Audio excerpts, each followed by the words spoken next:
మంచిగా ఉంది మొన్న. అది మరి ఇప్పుడు పోయింది. అది పిస్టన్ పట్టేసింది అనమాట.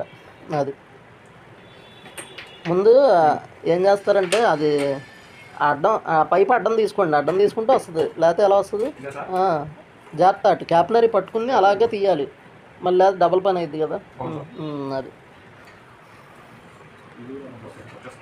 పైకి లేపండి, లేస్తుంది మొత్తం, లేచిపోద్ది. కింద రబ్బర్ పట్టింది అంతే, ఓపెన్ వచ్చేద్ది అంతే. అతుక్కుంది అంతే, ఏముండదు. ఆ పైన పైప్ తగులుతుంది చూడండి. అది అది లేచి పక్కన పెట్టి దించేసేయండి, కింద పెట్టేసేయండి. దాన్ని క్లీన్ చేసి ఇక్కడ క్లీన్ చేసి ప్లేటు అక్కడలో ఇక్కడే తుడిసేసేయండి. ఊరికే బ్రష్ ఉంటుంది చూడండి, అక్కడ టూల్స్ దగ్గరే ఉంటుంది బ్రష్, దాంతో ఊరినే క్లీన్ చేసేయండి.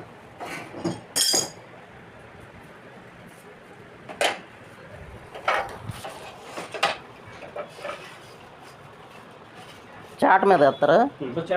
చాట అనుకోండి, మళ్ళీ ఇదంతా ఎగిరి మన మీద పడుతుంది.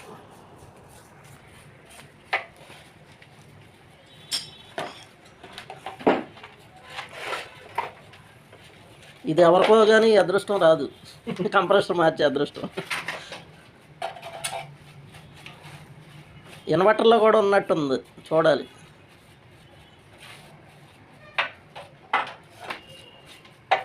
మొత్తానికి మన దీనికి స్టార్టింగ్లోనే కంప్రెసర్ మార్చేది వచ్చేసింది ఆదినారాయణ గారికి.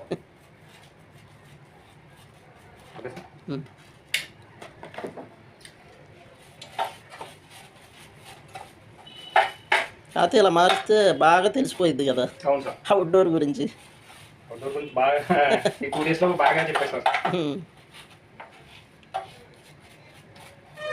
నిన్న మన దుర్గేష్ గారు కొద్దిగా డల్గా ఉన్నారని ఆలోచించాలి. అది నిన్న కూడా 6-7 దాకా ఉంచేవాడిని.